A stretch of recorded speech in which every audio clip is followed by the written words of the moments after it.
Coming to business news. వరుసగా 5 రోజుల్లో 2% నష్టపోయిన ఈక్విటీ సూచీలు వారాంతం ట్రేడింగ్ లో స్వల్ప లాభాలతో సరిపెట్టుకున్నాయి. సెన్సెక్స్ 75.71 పాయింట్లు పెరిగి 73,765.15 వద్ద స్థిరపడగా నిఫ్టీ 42.05 పాయింట్ల వృద్ధితో 22,530 వద్ద ముగిసింది. సెన్సెక్స్ లోని 30 నమోదిత కంపెనీల్లో సగం లాభపడగా మిగతా సగం నష్టపోయాయి. ఇక టాటా స్టీల్ 1.80% వృద్ధితో సూచీ టాప్ గెయినర్ గా నిలవగా Bajaj Finance, Power Grid, HDFC Bank షేర్లు 1% పైగా పెరిగాయి. నెస్లే ఇండియా మాత్రం 2% పైగా క్షీణించింది. కాగా బీఎస్సీలోని స్మాల్ క్యాప్, మిడ్ క్యాప్ సూచీలు 0.76% వరకు పెరిగాయి. రంగాల వారి సూచీల్లో యూటిలిటీస్, రియాలిటీ 2% పైగా పుంజుకోగా పవర్, సర్వీసెస్, మెటల్, టెలికాం సూచీలు 1% పైగా పెరిగాయి. ఫారెక్స్ మార్కెట్లో డాలర్తో రూపాయి మారకం విలువ 13 పైసలు క్షీణించింది. 83.42 వద్ద ముగిసింది. వరుసగా 3 వారాల పాటు పెరుగుతూ వచ్చిన విదేశీ మారకం నిల్వలు మళ్లీ కాస్త తగ్గుముఖం పట్టాయి. ఆర్బీఐ విడుదల చేసిన డేటా ప్రకారం ఈ నెల 24తో ముగిసిన వారంలో ఫారెక్స్ నిల్వలు $202.7 కోట్ల తగ్గి 64,667 కోట్ల డాలర్లకు పరిమితమయ్యాయి. అతి క్రితం వారంలో నిల్వలు ఆల్ టైమ్ గరిష్ట స్థాయి 64,870 కోట్ల డాలర్ల స్థాయికి చేరాయి. ఓవరాల్ గా ఈ వారం మార్కెట్స్ ఏ విధంగా ఉన్నాయి, వారి విశ్లేషణ తెలియజేసేందుకు బిజినెస్ అనలిస్ట్ రమణారావు గారు లైవ్ లో సిద్ధంగా ఉన్నారు. Good morning sir. Good morning sir. ఈ వారం మార్కెట్స్ మనం చూసినట్లయితే స్వల్ప లాభాలతో సరిపెట్టుకున్నట్లుగా తెలుస్తుంది. సో ఓవరాల్ గా ఈ వారం మార్కెట్స్ గురించి మీ విశ్లేషణ ఏంటి సార్?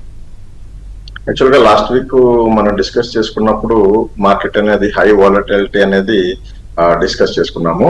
యాక్చువల్ గా మార్కెట్ లాస్ట్ వీక్ ఏంటంటే ఒక నిఫ్టీ రేంజ్ అనేది 23,150 నుంచి 23,150 నుంచి 22,450 రేంజ్ లో మూవ్ అయింది. అయితే యాక్చువల్ గా పార్టిసిపేషన్ అనేది చాలా తక్కువగా ఉంది. ఎఫ్ఐఎస్ రిటైల్ ఇన్వెస్టర్స్ ఏమో బుల్లిష్ గా ఉన్నారు, ఎఫ్ఐఎస్ అనే వాళ్ళు మాత్రం కాషియస్ గా ఉన్నారు. వాళ్ళ షార్ట్స్ అనేది కూడా before the event short covering అనేది కూడా చాలా ఎక్కువగా జరిగింది. అయితే ఏంటంటే ఎఫ్ఐఎస్ అనేది లాస్ట్ వీక్ మొత్తం ఒక 10,000 crores వరకు సెల్లింగ్ చేశారు. డొమెస్టిక్ ఇన్స్టిట్యూషన్స్ అనేది 17,000 crores వరకు బయింగ్ చేశారు. తర్వాత ఆప్షన్ యాక్టివిటీ ఎక్కువగా ఉంది. ఆప్షన్స్ అన్ని కూడా హై ప్రీమియం లో సేఫ్ సైడ్ హెడ్జింగ్ పర్పస్ అవ్వచ్చు, లేకపోతే ఏదైనా ఆపర్చునిటీస్ కోసం కావచ్చు. ఆప్షన్స్ అనేది ప్రీమియమ్స్ అనేది చాలా హైగా ఉన్నది. వోలటిలిటీ ఇండెక్స్ అనేది మాత్రం ఫ్లాట్ గానే 1.5% డిఫరెన్స్ లో వోలటిలిటీ ఇండెక్స్ అనేది 24.50-70 దగ్గరే ఉంది, 1% డిఫరెన్స్ లో. తర్వాత ఏంటంటే లిక్విడిటీ అనేది పెద్దగా లేదు మార్కెట్ లో. ఇంకోటి ఏంటంటే పిఎస్యు స్టాక్స్ అనేది యాక్చువల్ గా పైనుంచి చూస్తే కనుక లాస్ట్ వీక్ లో ఒక 10 to 15% వరకు స్టాక్ స్పెసిఫిక్ పడడం జరిగింది పిఎస్యూస్. సేమ్ స్టాక్స్ అన్ని కూడా నిన్న దీని గురించి అది మన ఎగ్జిట్ పోల్స్ వస్తాయి ఈ రోజుని. దాని గురించి in anticipation of exit polls risk aversion లేని ఇన్వెస్టర్స్ అందరూ కూడా షార్ట్ కవరింగ్ జరిగి నిన్న మార్కెట్ అనేది పెరగడం చూసాము. అఫ్ కోర్స్ ఈ రోజు లాస్ట్ ఫేస్ ఆఫ్ పోలింగ్ ఉంది. ఎండ్ ఆఫ్ ది డే వరకు ఆఫ్టర్ 6:30 or 7 o'clock అరౌండ్ మనకి ఎగ్జిట్ పోల్స్ కూడా చూస్తాము. దాన్ని బట్టి నెక్స్ట్ వీక్ మార్కెట్ అనేది మండే కూడా కొద్దిగా వాలటిలిటీ కంటిన్యూ అయ్యే సిచ్యువేషన్ ఉంది. జస్ట్ ఇట్స్ ప్రెడిక్షన్ కాబట్టి యాక్చువల్ యాక్షన్ అనేది ట్యూస్డే మనకి స్టార్ట్ అవుతుంది. ఎలక్షన్ రిజల్ట్స్ ని బేస్ చేసుకుని స్టార్ట్ అవుతుంది. సార్ నెక్స్ట్ వీక్ కూడా ఇలాగే ఉండొచ్చా సార్? ఇంకా ఏమైనా పుంజుకునే అవకాశం ఉందంటారా? పుంజుకోవటం అనేది అప్పుడే మనం చెప్పలేమండి. Based on that Monday action అనేటువంటిది ఎలా ఉంటుందో చూడాలి. ఈ రోజు ఎగ్జిట్ పోల్స్ ని బట్టి మండే యాక్షన్ అనేది డిసైడ్ అవుతుంది. మండే యాక్షన్ ఏమైనప్పటికీ కూడా that is an intraday action most probably. ఎందుకంటే this is a prediction only. Exit polls అనేది రియల్ పిక్చర్ అనేది మనకి ట్యూస్డే యాక్చువల్ రిజల్ట్స్ తో స్టార్ట్ అవుతుంది. ఆ రిజల్ట్స్ ని చూసిన తర్వాత end of the day almost మన సెంట్రల్ ఇది కాబట్టి ఎంపీ ఎలక్షన్స్ కాబట్టి నెక్స్ట్ మనకి బుధవారం మధ్యాహ్నం వరకు ఎఫెక్ట్ ఉంటుంది. ఆ తర్వాత అనాలిసిస్ ప్రకారం ఎన్ని సీట్లు ఏ పార్టీకి ఎన్ని వచ్చినాయి, ఎన్డీఏకి ఎట్లా వచ్చినాయి, BJP alone will form above 300 seats లేదా ఎన్డీఏ కూటమికి అన్ని కలిపి ఎన్ని వస్తాయి అన్న దాన్ని బట్టి చూసి మార్కెట్ అనేది డెసిషన్ తీసుకుంటుంది. దాన్ని బట్టి వచ్చే మెజారిటీని బట్టి మనకి మార్కెట్ ఫ్లక్చుయేషన్స్ అనేవి కూడా హై ఎండ్ లో మనకి డిపెండ్ అయి ఉంటుంది. ఆ తర్వాత ఒకసారి మార్కెట్ నాకు తెలిసి థర్స్డే ఆర్ వీక్ ఎండింగ్ వరకు ఒక క్లియర్ పిక్చర్ అనేది మార్కెట్ కి అర్థమవుతుందండి. ఏ స్టాక్స్ మనం బై చేయాలి, ఎంత మెజారిటీ వచ్చింది, స్టెబిలిటీ ఆఫ్ ది గవర్నమెంట్, ఆ గవర్నమెంట్ వచ్చిన సీట్స్ ని బట్టే వాళ్ళ పాలసీ డెసిషన్స్ కానీ ఫర్దర్ ముందుకు వెళ్ళగలరా ఇవన్నీ చూసిన తర్వాత నెక్స్ట్ వీక్ మాత్రం ఈ మెజారిటీని చూసుకున్న తర్వాతే మాత్రం మనం ఒక అంచనా వేయొచ్చు మార్కెట్ అనేది. బట్ హై వాలటిలిటీ మాత్రం క్రియేట్ అవ్వచ్చు నెక్స్ట్ వీక్. అంటే స్వల్పంగా జరగొచ్చా మార్పులు, లేకపోతే భారీగా మార్పులు జరగొచ్చు అంటారా మార్కెట్ లో ఈ కౌంటింగ్ రోజు, ఆ తర్వాత కౌంటింగ్ తర్వాత కూడా? కౌంటింగ్ అంటే ఒక పిక్చర్ అనేది ఈవినింగ్ వరకు రాదండి. మార్కెట్ అయిపోయే వరకు కూడా లోక్సభ ఎలక్షన్స్ కాబట్టి మార్కెట్ అయిపోయే వరకు 3-4 కానీ యాక్చువల్ పిక్చర్ మధ్యాహ్నం కొంతవరకు అర్థమైనప్పటికీ కూడా 3-4 వరకు కనుక ఒక పిక్చర్ రాదు. క్లియర్ కట్ అనేది ఈవినింగ్ కే తెలుస్తుంది. నెక్స్ట్ డే మాత్రం మీకు ఫ్లక్చువేషన్స్ బుధవారం వెన్స్డే ఉండే అవకాశాలు ఉన్నాయి.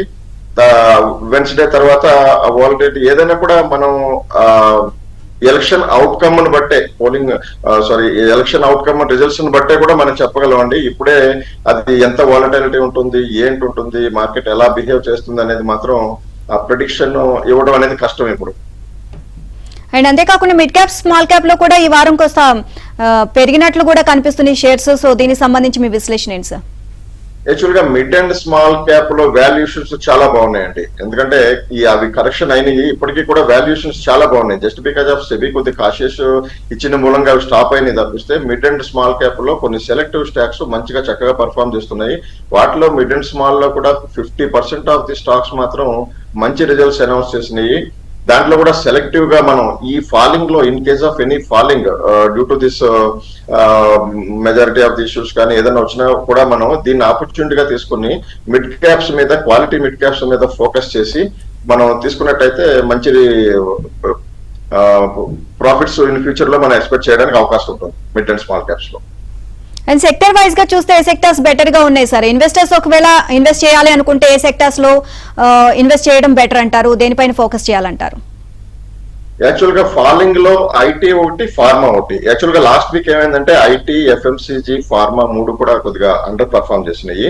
తర్వాత బ్యాంకింగ్ అనేది, పిఎస్యు సెక్టర్ అనేది, ఫర్టిలైజర్స్ కూడా కొద్దిగా మోడరేట్ గా పర్ఫార్మ్ చేసినాయి. యాక్చువల్ నేనేం చెప్తానంటే కమింగ్ మాన్సూన్స్ అనేది కొద్దిగా హోప్ఫుల్ గానే ఉన్నాయి. మాన్సూన్స్ ని మనం దృష్టిలో పెట్టుకుంటే కనుక ఏదైనా ఫెర్టిలైజర్ సెక్టర్స్ ఏదైనా కూడా కొద్ది కరెక్షన్ వచ్చినట్టయితే ఫెర్టిలైజర్ సెక్టర్ మనం ఒక అనదర్ 1 or 2 months పర్పస్ మనం ఫెర్టిలైజర్ సెక్టర్ కాన్సన్ట్రేషన్ చేయొచ్చు. అలాగే ఎఫ్ఎంసీజీ బాగున్నట్లయితే ఎఫ్ఎంసీజీ కూడా మనం కాన్సన్ట్రేషన్ చేయొచ్చు. లేకపోతే హిందుస్థాన్ యూనిలీవర్, ఆఫ్ కోర్స్ సెంటిమెంటల్లీ కొద్దిగా హిందుస్థాన్ యూనిలీవర్ కానీ, నెస్లే కానీ, కొన్ని డాబర్ కానీ ఇవన్నీ ఇంకా కొద్దిగా వీక్నెస్ అనేది చూపిస్తా ఉన్నాయి. ఒక రేంజ్ బౌండ్ లోనే జస్ట్ అవి మూవ్ అవుతా ఉన్నాయి. But either range bound movement కోసం అయినా తీసుకోవచ్చు, లేకపోతే లాంగ్ టర్మ్ అయినా తీసుకోవచ్చు. Values are very good at FMCG. అలాగే ఐటీ కూడా ఎవరి డిక్లైన్ లోనూ ఐటీ కూడా తీసుకోవచ్చు. అండ్ మరోవైపు ఫర్టిలైజర్స్ లో కూడా బెస్ట్ స్టాక్స్ ఏంటంటారు సార్ మీరు?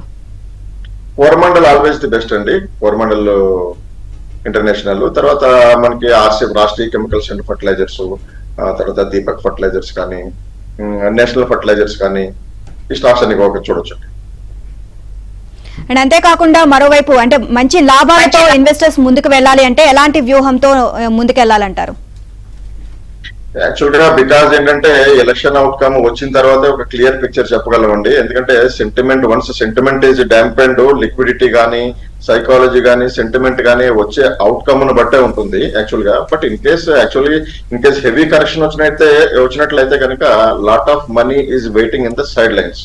యాక్చువల్ గా మ్యూచువల్ ఫండ్స్ కూడా I read somewhere mutual funds are also sitting approximately 1.5 lakh crores of rupees like in the side lines. Mutual funds కానీ, లాట్ ఆఫ్ హెచ్ఎన్ఐ మనీ కానీ, ultra HNI money కానీ, చాలా వరకు కూడా part of the retail invest money కానీ side lines లో కొంత money ఉంది. ఆ వచ్చిన కరెక్షన్ బట్టి మంచి క్వాలిటీ స్టాక్స్ ఇంతకు ముందు మనం ఏదైనా మిస్డ్ అవుట్ అయి ఉంటే కనుక, మిస్డ్ అవుట్ ఆపర్చునిటీస్ ఏమైనా ఉంటే కనుక వాటిలన్నింటినీ కూడా ఈ ఫాలింగ్ లో క్యాచ్అప్ చేయమని చెప్తాను. బట్ ఓవరాల్ లాంగ్ టర్మ్ అయితే ఇండియా ఎకానమీ గ్రోత్ కానీ, రీసెంట్ గా జీడిపి ఫిగర్స్ కూడా మనకు వచ్చినాయి. 8.2% వచ్చింది. అలాగే అది కూడా ఆర్బీఐ హ్యూజ్ డివిడెండ్ చేయడం కానీ, అలాగే నెక్స్ట్ మంత్ మనకి ఒకసారి ఎలక్షన్ అవుట్కమ్ ఈవెంట్ అయిపోతే కనుక నెక్స్ట్ మంత్ బడ్జెట్ అనేది ఉంటుంది, ఫుల్ ఫ్లెడ్జెడ్ బడ్జెట్ అనేది ఉంటుంది.